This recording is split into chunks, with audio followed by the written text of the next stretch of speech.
In this installment, we're going to be going over the MLB bet slate for Friday, August 21st. Let's get into it. Welcome back to the channel. It's your boy Chef D, and I'm here to bring you the winning ingredients for our MLB slate on the 21st of August. But before we deep dive into that, don't forget to like, comment, and subscribe to the channel. Make sure you follow me on Instagram and Twitter at MetsNetChesD, and don't forget about that TikTok at Chef_D91, and don't forget about that Patreon. Right now at the homepage of the YouTube channel, currently at 10.3 thousand subscribers. This is the road to 20K, and we're well on the way because you guys are showing up each and every single day. If you are subscribed, continue to like and comment. That's going to help the YouTube algorithm so you can grow to a much broader audience. All right, now if you guys tuned in for yesterday's video, that was a complete sweep. 259 views on that one. Obviously we want these numbers higher, but if you tuned in for that, we completely swept that game and you smash Thursday. All right, so we're going to keep bringing that type of these type of wins here on the channel and on the Patreon as well. We had a very good day on the Patreon. Other than the early baseball games I already gave you, we chipped in with the Dallas Wings plus 3.5. They outright won that cash. We're waiting on preseason football, and the late slate in baseball came through very well. Yankees, Angels, Nationals did not come through, but in the Yankees and Angels were a big upset, and they're blowing out the Houston Astros right now by like 16 runs. So if you signed up for the Patreon, you had a very, very good day. Click on that link provided down below. You want to get full access to daily bets, future bets, and access to that group chat that goes off 24/7. Get in now before we raise the prices in for the beginning of the NFL football season. Also, I already have 2 futures out for the MLB. I have the World Series future already out for the MLB, and I have a to make the playoffs future as well in the MLB. So get in now, get locked and loaded. All right, first up here in Chicago, guaranteed rate field, we got the White Sox 66-61 going against the New York Mets 58-70. Pitching matchup here: Sean Manaea 4.22 ERA, 4-5 record, 113 Ks, 37 walks, and a 1.32 WHIP. Going against Sean Burke, who's been one of the young studs here: 3.15 ERA, 7.6 record, 154 Ks, 42 walks, and a 1.11 WHIP. Looking at the odds in this one, the White Sox are at home -150. Comeback of the Mets at a +129. All right, now looking at these two teams here, White Sox have been very up and down. Mets have been the one of the hottest team in the MLB right now at this current moment. White Sox had a struggle on the road, got beat up a little bit by Chicago, and now had that one game against Atlanta, and now they're going up against another NL East opponent here in the Mets. Sean Burke on the mound, he's been solid. Looking at his numbers at home, very solid 3 ERA. His splits, he has given up some power to lefties at 1.13. The strikeout numbers are strong, 27% to righties and lefties. Walk rate, we got to watch out, 10% to lefties. WHIP is low, average is low, xFIP is solidified at 3 as well. So no cause of concern here. Looking at Sean Burke, technically, but obviously this is a team that's been hitting very well in the New York Mets, and it hasn't mattered. They've been staying in games, playing tough, making comebacks, great defensive plays, and it hasn't mattered. So on Sean Manaea's side here, right now, his road ERA, 4.07 ERA, 250 average. The advanced numbers, if we're looking at, and this is the total season, all right, because he struggled at the beginning, but the last 10 starts, he's been on another level.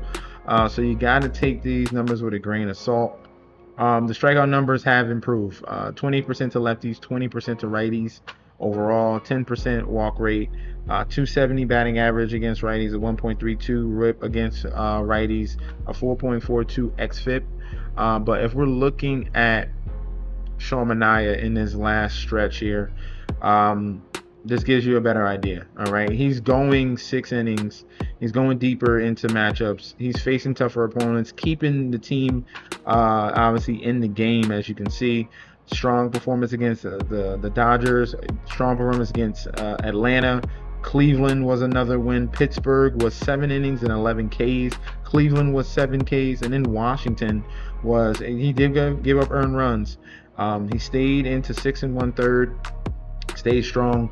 and got 7 Ks in that one. So the strikeout stuff has been there. He's turned it around and he's pitched much better. If we're looking at one of the weakness here for the Chicago White Sox is left-handed pitching, the strikeouts.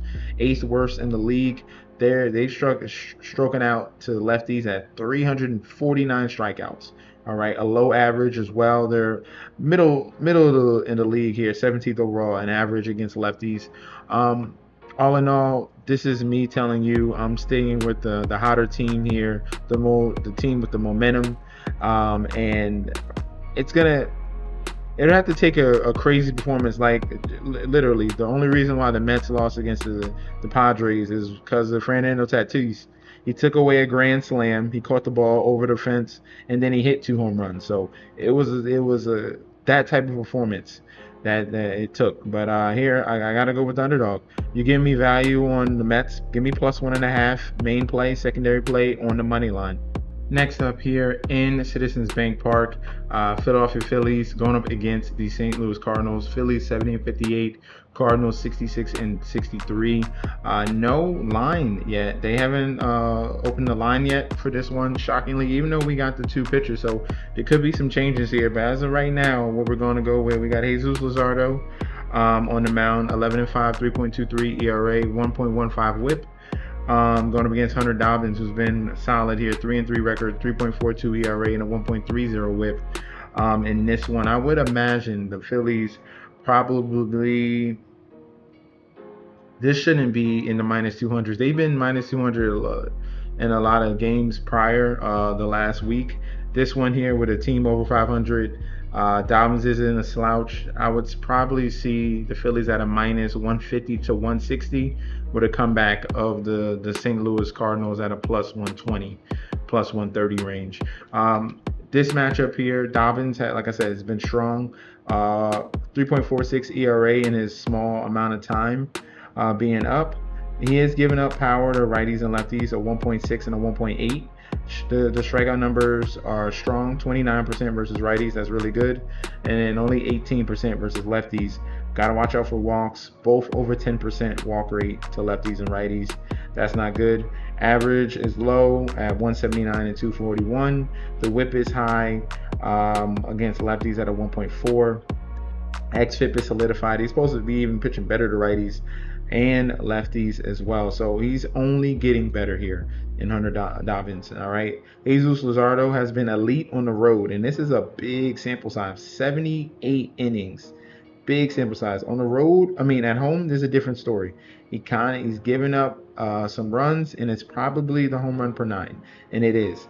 Because on the road to righties, it's a .32 home run per 9, but at home, it's a 1.62 home run per 9, and it was a huge difference and a huge jump. The reason why his ERA is over 4 at home. All right, strikeout rate is still there, 28%, but the power becomes an issue here, especially against the Cardinals bats that got a ton of power in that lineup. So this could get really interesting here.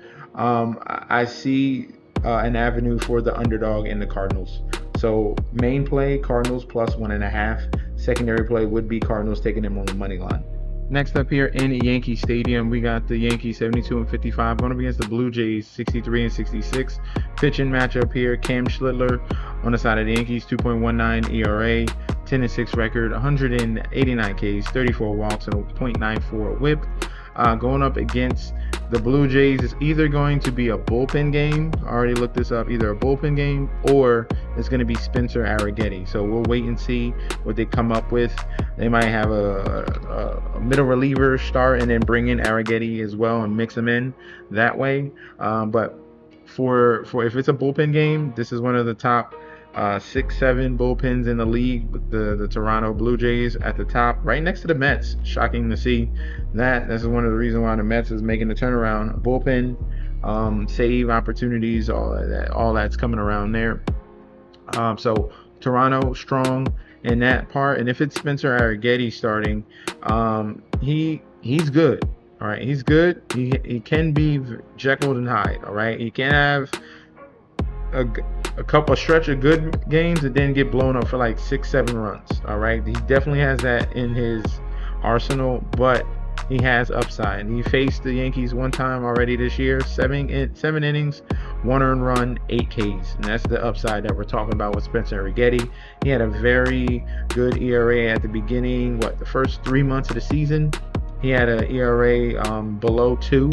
And then had a little bit of a stretch where he struggled, and then now he's on the Blue Jays now. So definitely upside here with Spencer Arrighetti. There's an avenue on both sides for this game to be competitive. Plus, this is a division matchup here between these two teams, Yankees and the Blue Jays. Looking at the odds, since they don't know who's starting, they got the Yankees at minus 235 on the money line. Come back at the Blue Jays at a plus 194. In total at 7.5. So the total setting at that 7.5 is good. A good sign here because I do see a pitching duel. So my secondary play will be the under 7.5 runs. I think that is going to be coming down to the wire here. And right now, this season series is tied. What is it, 5-5? Yeah, 5-5. So the Yankees have had a really hard time with the Blue Jays this year. And you see it in the season series. They've been very back and forth. And I see that in this game here. All right, so I think there's value in the Blue Jays. Give me them plus 1.5 main play. Secondary play would be the under 7.5 in the total. I do see a pitching duel. Last but not least, here in Fenway Park, we have the Boston Red Sox 68-59 going against the San Francisco Giants 52-75. Looking at the pitching matchup here, Logan Webb 3.50 ERA, 8-7 record, 110 Ks, 32 walks, and a 1.06 whip. Going against Sonny Gray 2.65 ERA, 15-3 record, 117 Ks, 34 walks, and a 1.15 whip. Odds in this one have the Red Sox as favorites, minus 180 with the comeback of the Giants at a plus 153. Total is at 8. All right, now this one here, we have the reeling Giants coming in, obviously losing 3 out of the last 5 games. Red Sox playing slightly better, winning 3 out of the last 5 games, but they did just lose to Arizona. The good thing here, you got your ace on the mound in Sonny Gray. He's been phenomenal this year, 2.45 ERA. Looking at his advanced splits at home, not giving up much in the power department at all. Both home run per nines are below 1. 25% strikeout rate versus lefties, only 18% K rate against righties. The whip is low, walks are low, average is low, xFIP is solidified. There's no issues here, and I love Sonny Gray, especially at home, in any environment at home so far in his past 6 years in his career. All right, with St. Louis, he was strong at home, and now with the Boston Red Sox, he's strong at home. Logan Webb on the other end, he's their ace here. Phenomenal pitcher, but he's not getting no run support here. He's on a bad team here. Solid numbers, 3.6 ERA. His advanced splits, he is giving up power to lefties at a 1.40 home run per 9. K rate is above 20% to both lefties and righties. 10% walk rate against righties. You got to watch out for that. Average is low, whip is low. xFIP is slightly raised if we're looking at that compared to his lefty numbers here. So we definitely got to watch out for that. And then the big question mark with Logan Webb is his last start, he was removed with back and shoulder tightness. So we're not 100% sure of how healthy he is going to be in this one. He could flare up. This is the next start right after. That's a question mark here. But ultimately, we're just going to go with the better team. I would take this Red Sox on the money line as a nice parlay piece.